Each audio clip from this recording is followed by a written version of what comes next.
I love what I see. He looks like a vet. If I'm Todd Monken, I've seen enough. Yeah. I'll just say it right here. I know who my starter is. You are not ready for what David Carr and Brock Osweiler said on NFL Network after watching Shedeur Sanders play through a rain delay against the Buffalo Bills. Two former NFL quarterbacks live on air comparing a rookie to a veteran in real time. Not a highlight reel, not a hot take, a breakdown, drive by drive of poise, command, and control that most starters never show in year 3, let alone year 2. And by the end of this video, you are going to understand exactly why Todd Monken himself said he has seen enough. Shedeur Sanders did not just have a good half of preseason football. He had the kind of half that makes national analysts stop mid-sentence and reconsider what they thought they knew. I want to talk about and set this thing up.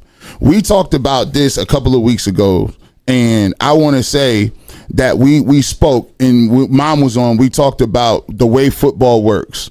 And we talked about when Shedeur Sanders he had reps taken away, they gave him to Deshaun Watson. Everybody watching that Bills broadcast saw the rain delay hit right after Buffalo scored. An hour of standing around, waiting, cameras cutting back and forth.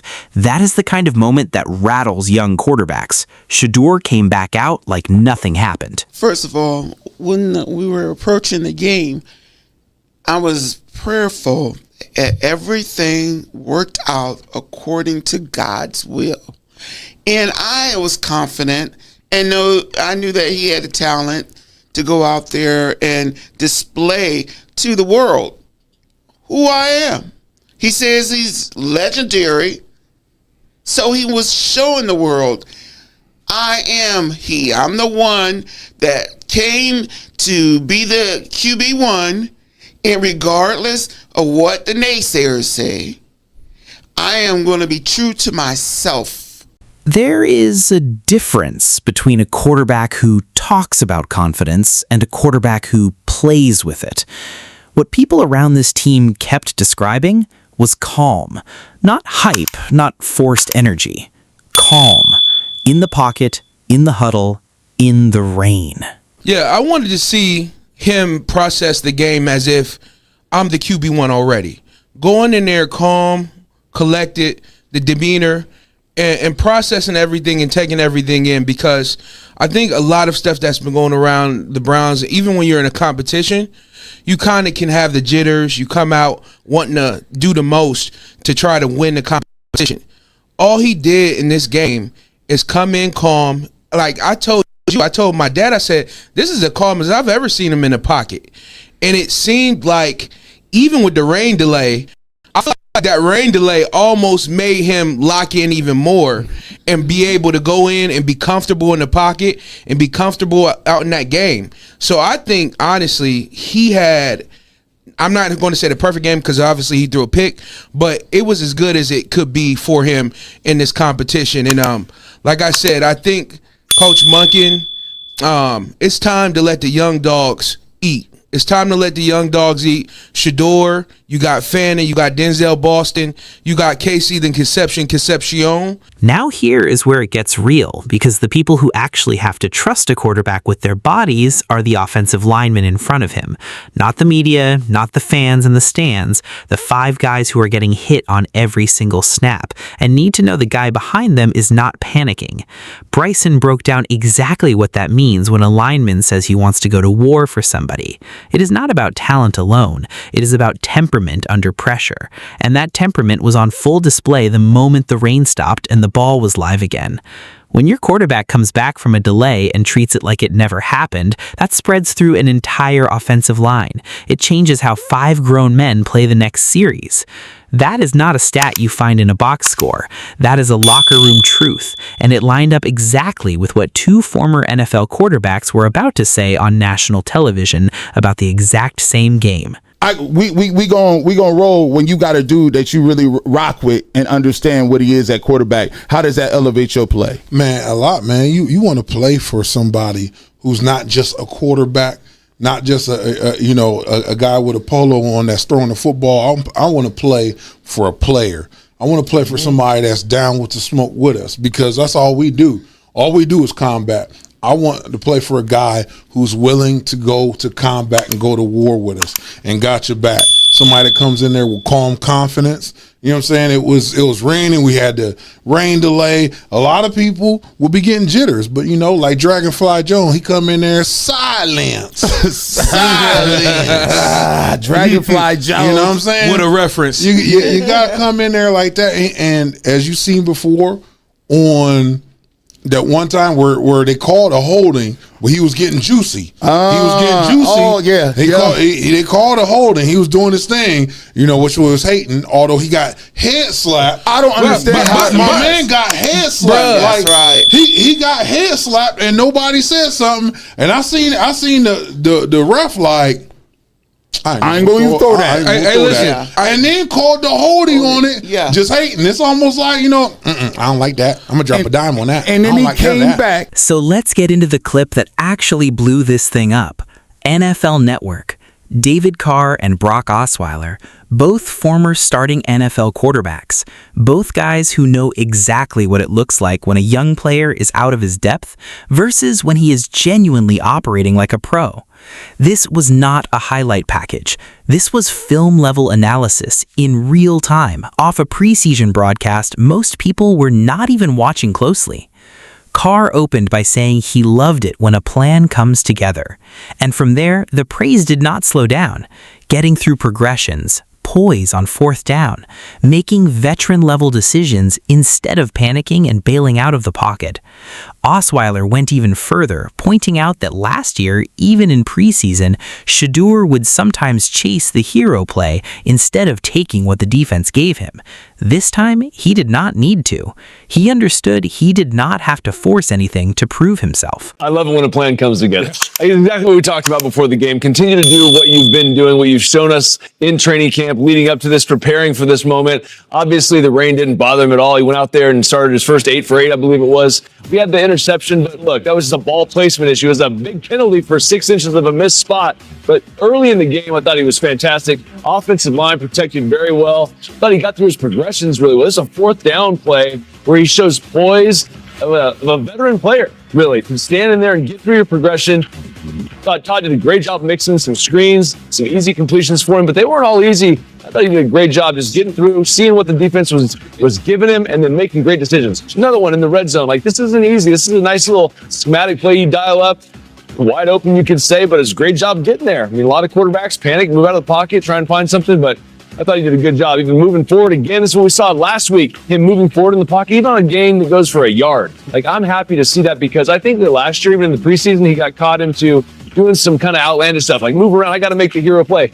He understands he doesn't have to do that. Now, when he makes nice plays like this, you see the wristwatch fly up right every once in a while. But you know what? That's good, man. He still has that energy, but he's playing. And then came the line that should stop every Browns fan in their tracks. David Carr on live national television said if he were Todd Monken, he has seen enough. He knows who his starter is. That is not a hedge. That is not a maybe. That is a former NFL starting quarterback publicly stating that the decision in his eyes is already made, based on what he watched with his own eyes.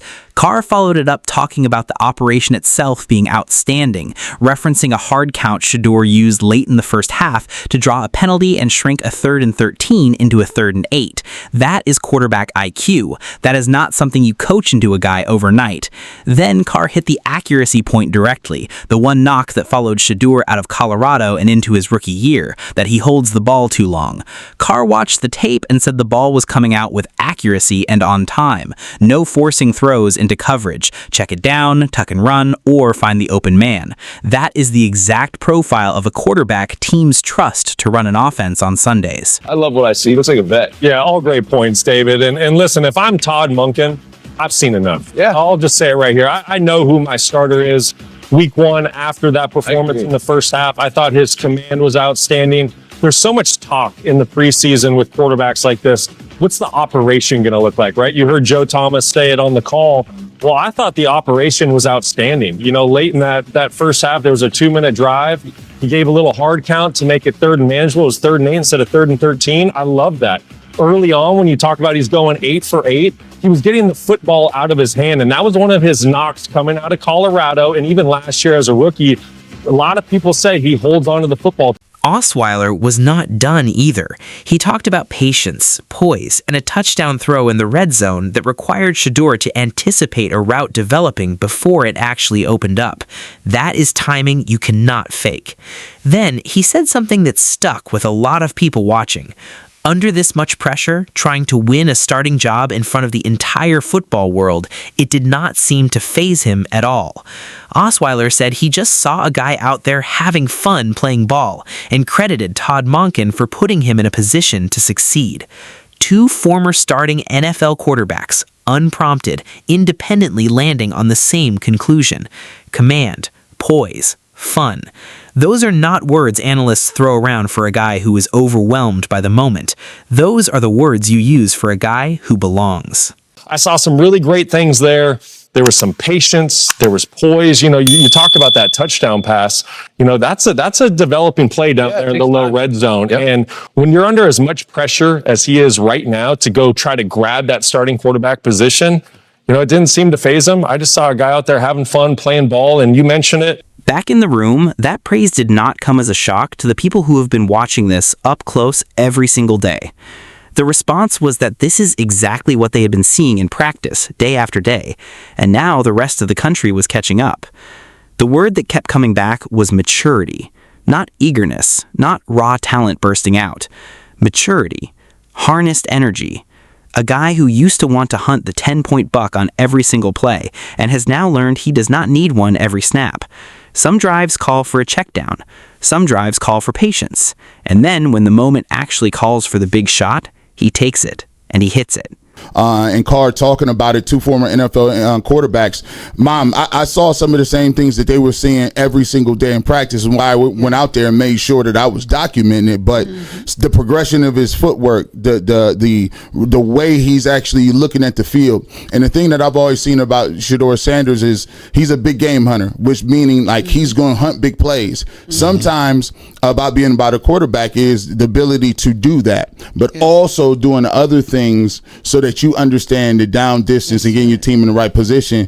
What are your thoughts on what you've seen, just him being better, and what are the improvements have you seen? Now let's talk about what Todd Monken himself said, because this is the part that turns analyst praise into an actual organizational signal.